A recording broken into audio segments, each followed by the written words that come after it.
आपन स्वागत करछि रामा ब्लॉग को।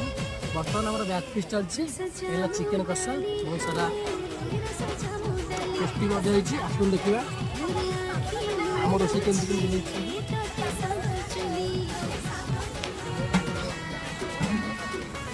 ओए पानिया एटा चिकन बहुत सारा टेस्टी देखि बात केन फुटुछि। साधा डाली हिछि एटा साधा डाली हिछि एला तो फुटे होइछि। पनीर अच्छी पनीर भी हम सालाद सामान पुणी देखा आगामी ब्लॉग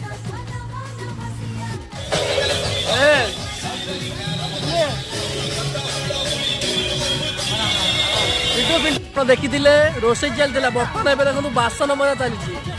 तो आमर बासन बासन सब बड़ बड़ अतिथि मैंने जहाँ आम निमंत्रण भाव डाक बासन मजा चली।